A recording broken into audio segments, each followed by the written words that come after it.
Welcome back, everyone. In today's deep dive, we're breaking down the third quarter 2025 earnings from Occidental Petroleum, ticker OXY. It was a quarter of clear beats, a slight miss, and a whole lot of strategic positioning for the future. Let's get into the numbers and see what they mean for investors. Occidental Petroleum Corporation is a leading international oil and gas exploration and production company with a significant presence in the United States, particularly in the Permian Basin, as well as operations in the Middle East and Latin America. While its core business revolves around harnessing hydrocarbon resources, OXY has positioned itself at the forefront of the energy transition through its ambitious and growing Low Carbon Ventures (OLCV) division. This strategic arm focuses on pioneering carbon capture, utilization, and storage (CCUS) technologies, as well as other emissions reduction initiatives, aiming to create a sustainable, lower-carbon business model for the future. This dual focus on efficient traditional energy production and innovative climate solutions defines OXY's modern corporate strategy. First, the headline news. Occidental Petroleum delivered a strong earnings beat. The company reported an adjusted EPS of 64 cents, comfortably surpassing analyst expectations of 51 cents. That's a 28% beat, showing their ability to manage costs and remain highly profitable. However, on the revenue side, things were a bit softer. The company brought in about $6.72 billion, which was just slightly below expectations, a miss of about 0.59%. So, while they made more profit per share than expected, the total top-line revenue was a touch light. But here's where the story gets really interesting. Look at the bottom line and cash flow. Occidental reported a net income of approximately $2.26 billion. Even more impressive was the operating cash flow, which came in strong at $3.2 billion. After capital expenditures, the company generated a robust $1.5 billion in free cash flow before working capital. This is critical because it demonstrates financial resilience. They achieved this in a quarter with lower oil prices, proving their operational efficiency and strong management in a challenging commodity environment. So, how are they doing this? The strength comes from their massive scale as a premier oil and gas producer.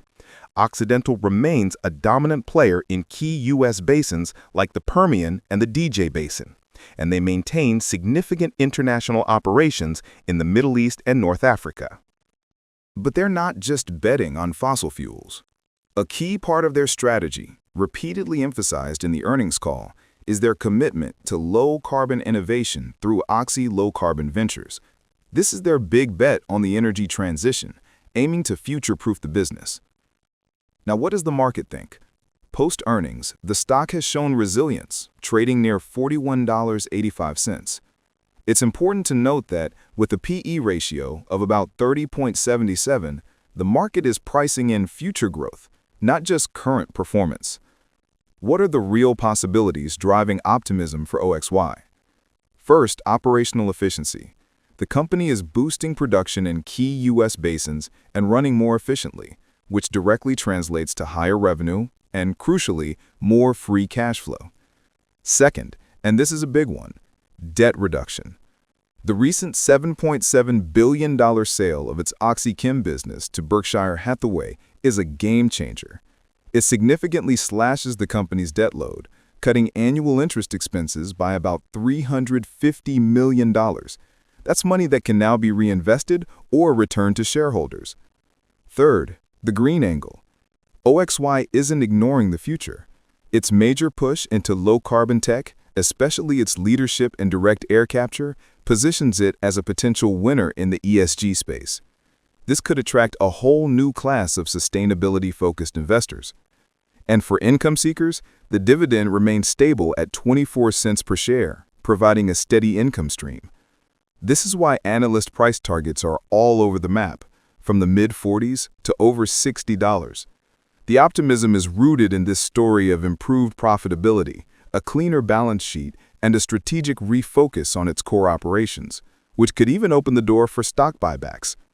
However, and this is a significant however, the challenges facing Occidental are substantial. Let's look at the risks. The number one risk, as with any oil company, is oil price volatility. OXY's revenues and cash flow are directly tied to the price of crude, which is famously unpredictable. Next, debt is still a concern.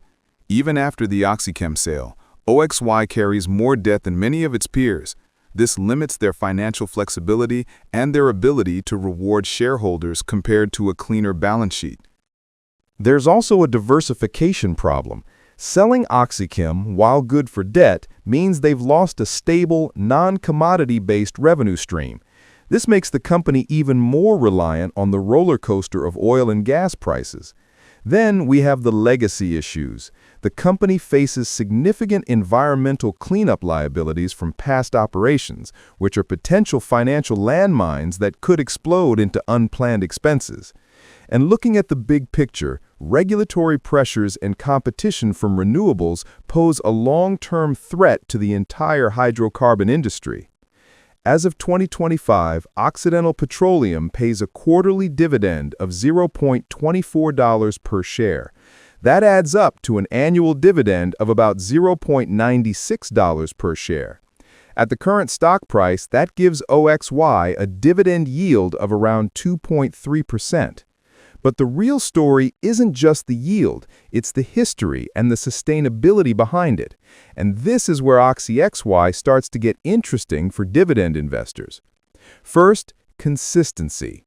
Occidental Petroleum has a dividend history that spans over 30 years. That means they've been paying shareholders quarterly dividends through multiple market cycles, oil price booms and busts. That kind of long-term commitment is a strong positive signal. Now let's talk about the most critical metric for dividend safety, the payout ratio. This tells us what percentage of the company's earnings are being paid out as dividends. For OXY, that ratio sits in a very healthy range of 53 to 57%. What does this mean in plain English? It means the company is using a little over half of its profits to fund the dividend. The other half is being reinvested back into the business for growth, debt reduction, and future stability.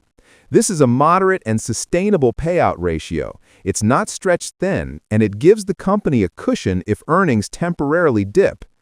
And it's not just stable, it's growing. OXY demonstrated its confidence by increasing its dividend by a notable 12% in the last year alone. This recent growth, combined with that multi-decade history, paints a picture of a company committed to returning value to its shareholders. So, what's the catch?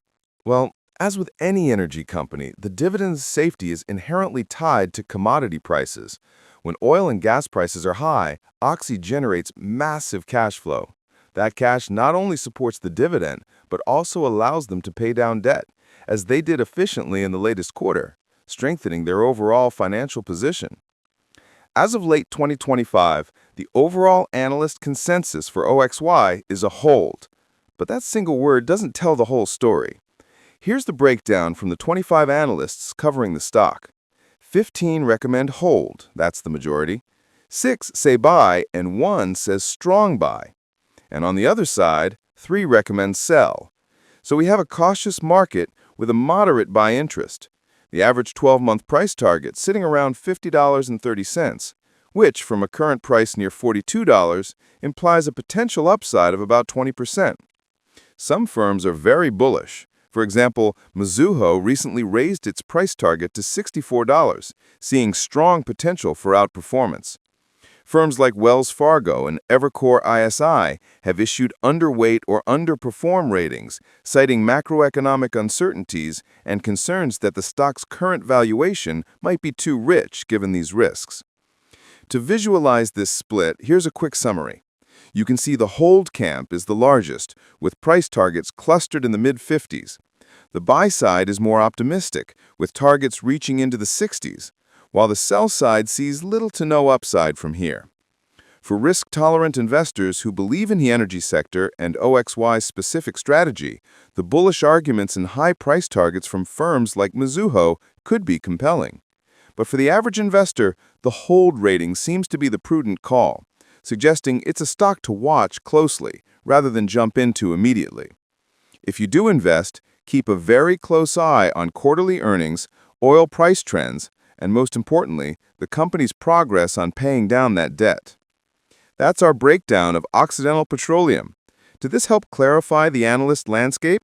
Let us know in the comments below if you're bullish or bearish on OXY. Don't forget to like and subscribe for more clear-eyed investment analysis. Thanks for watching.